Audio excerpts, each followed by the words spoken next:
Assalamualaikum warahmatullahi wabarakatuh. Bapak Ibu yang saya hormati, saudara-saudara sekalian sebangsa setanah air yang saya banggakan dan saya cintai. Izinkan saya atas nama tim dari Alma Ata Center for Global Health menyampaikan update COVID-19 sampai dengan hari ini tanggal 26 Maret 2020. Slide.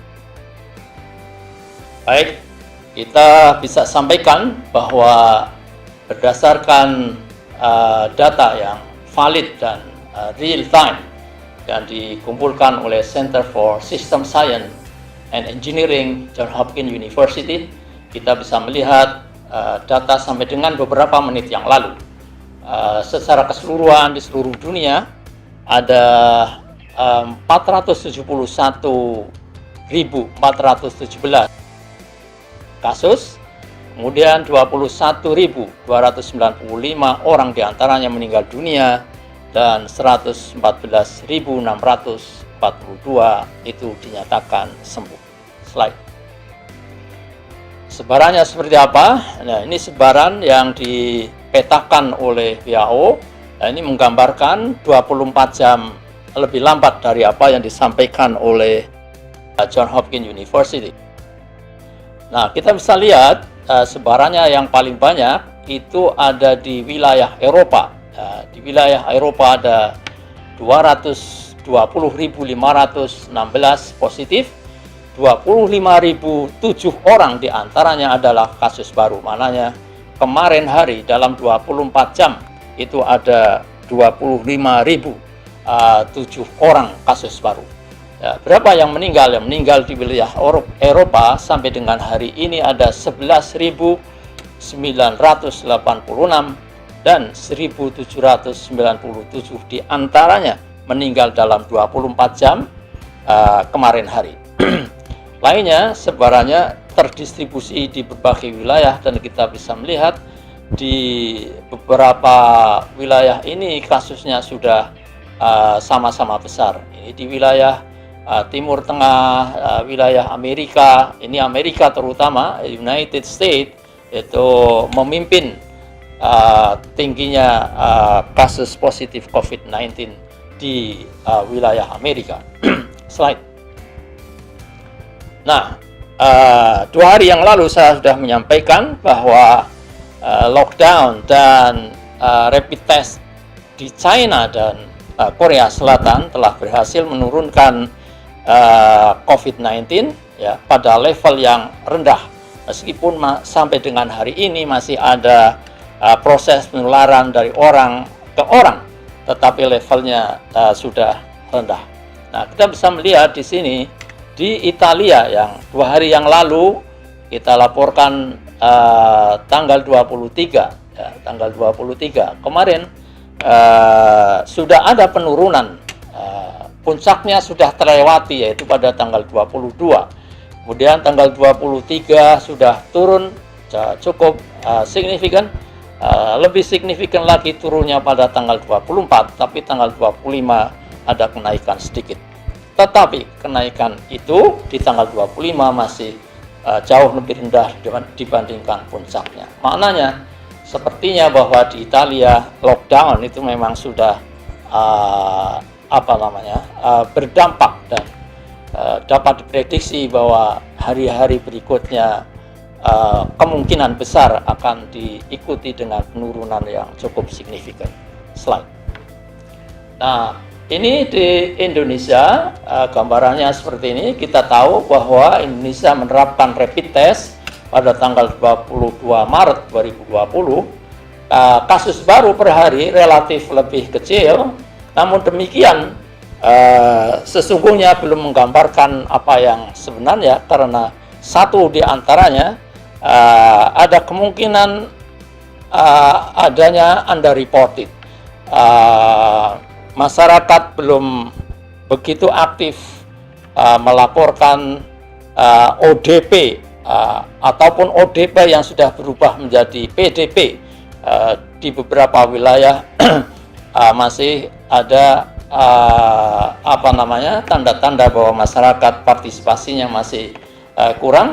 Di samping itu rapid test sedang baru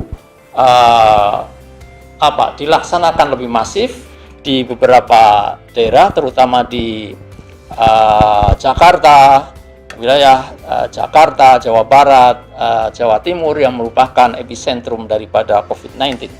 Nah, sehingga besar kemungkinannya dalam beberapa hari ini setelah adanya rapid test yang lebih masif akan dilaporkan meningkatnya kasus baru, dan akan bisa kita lihat jumlah kasus baru dalam beberapa hari ini akan terus meningkat. Namun demikian kita harapkan sebelum sampai pada hari ke-14 mudah-mudahan puncak itu sudah tercapai, dan itu menggambarkan bahwa rapid test yang kita laksanakan itu does work atau benar-benar bekerja dan punya dampak terhadap penurunan laju COVID-19. Nah, ini di Malaysia kurang lebih gambarannya sama dengan Indonesia. Mungkin belum menggambarkan yang sesungguhnya, tapi setidaknya ada tanda-tanda bahwa lockdown memang dapat menekan laju daripada COVID-19. Nah, dalam beberapa hari terakhir ini ramai didiskusikan, ya, diperdebatkan kenapa CFR di Indonesia khususnya itu masih tinggi. Bahkan beberapa hari yang lalu CFR di Indonesia menempati ranking pertama tertinggi di dunia, melebihi apa yang terjadi di Italia kalau nggak keliru sampai dengan 9,8. Kenapa itu bisa terjadi? Ya, mari kita diskusikan hari ini. Slide. Nah, apa itu CFR? CFR per definisi sebenarnya jumlah kasus yang meninggal dari COVID-19 yang terlaporkan dibagi total kasus COVID-19 yang terlaporkan. Nah, CFR ini secara keseluruhan sebenarnya menggambarkan keganasan dari suatu penyakit, dalam hal ini adalah COVID-19, tetapi juga kecepatan tindakan dan ketepatan tindakan. Ada beberapa penyakit yang sangat ganas, misalnya rabies, CFR-nya sampai dengan 99%. Maknanya hampir setiap kasus rabies akan meninggal. Hanya sedikit sekali peluangnya untuk bisa hidup setelah kena rabies. Nah, bagaimana dengan COVID-19? Ya, COVID-19 memang tidak boleh disepelekan, meskipun tidak seganas daripada rabies. Ya, tetapi karena kasusnya sangat masif, bukan satu persatu kayak rabies, maka bisa dibayangkan jika kita kurang cepat, jika kurang tepat tindakan kita, maka CFR itu akan naik. Nah, kita bisa lihat ini sebaran daripada case fatality rate di dunia sampai dengan hari ini. Ya, kita lihat yang paling tinggi itu ada di Bangladesh, sampai 12,82, tapi perlu dicatat di sana kasusnya masih sedikit, sehingga sepertinya bahwa CFR ini belum begitu stabil. Nah, kita bisa melihat di sini setidaknya 95% confident intervalnya masih terlalu lebar. Nah, bagaimana yang lain? Ini yang cukup firm adalah di Italia. Berapa itu? 9,86. Ya, dengan jumlah yang sangat besar, ya, 95% confident intervalnya itu sangat mepet. Maknanya sesungguhnya menggambarkan realita yang sesungguhnya terjadi di Italia. Ya. Nah, gimana Indonesia? Indonesia saat ini kasusnya sudah cukup besar, dan yang meninggal dalam 24 jam terakhir adalah 58. Dan kita lihat di sini CFR-nya 7,34 dan menduduki ranking ke-6 ya di dunia. Maknanya masih relatif tinggi. Maknanya apa? Maknanya dari 100 pasien COVID-19, ya, kurang lebih 7 diantaranya meninggal. Suatu angka yang masih terlalu besar setidaknya jika kita bandingkan dengan Malaysia yang hanya 1,06, ya, dengan jumlah kasus yang juga sudah relatif stabil, sudah relatif besar, Dan lebih-lebih jika dibandingkan dengan Jerman yang CFR-nya hanya 0,51, masih terlalu tinggi apa yang terjadi di Indonesia. Slide. Nah, apa saja yang mungkin bisa mempengaruhi CFR ini? Ya, pertama tadi soal mungkin jumlah kasus di awal-awal yang belum begitu stabil, ya masih terlalu kecil. Ya, yang kedua mungkin ada bias seleksi. Kemungkinan hari-hari ini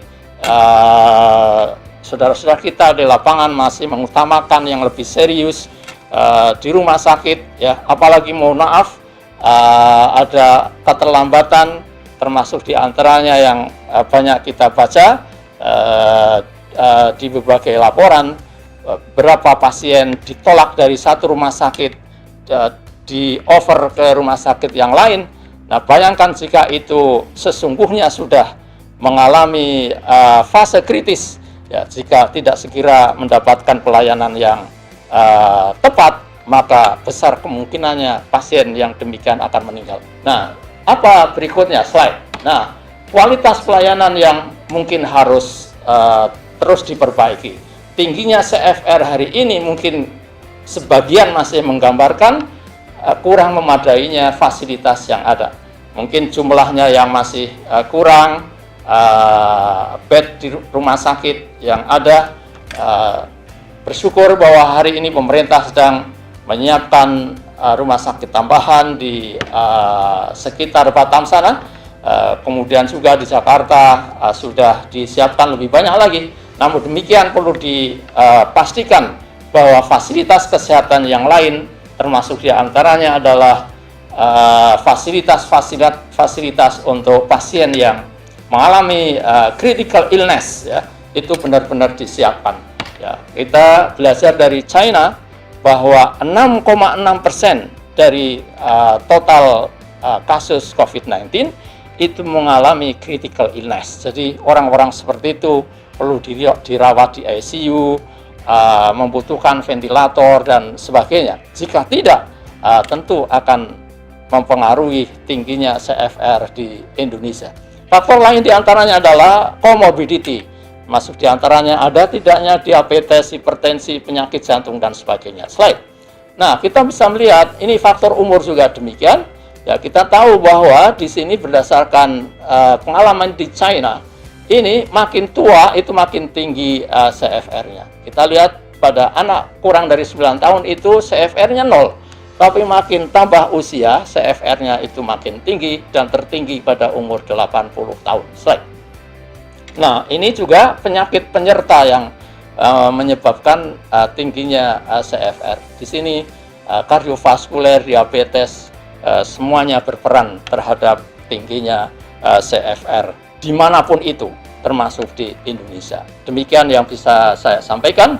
Mudah-mudahan apa yang saya sampaikan bermanfaat bagi masyarakat luas, bagi para policy maker, lebih-lebih para dokter, para pejuang di lapangan, tenaga medis, para medis dalam bekerja menangani COVID-19. Mari kita jaga kesehatan kita jaga kesehatan orang-orang di sekitar kita. Mari kita selamatkan Indonesia dari bencana virus corona, dan salam zero corona. Wassalamualaikum warahmatullahi wabarakatuh.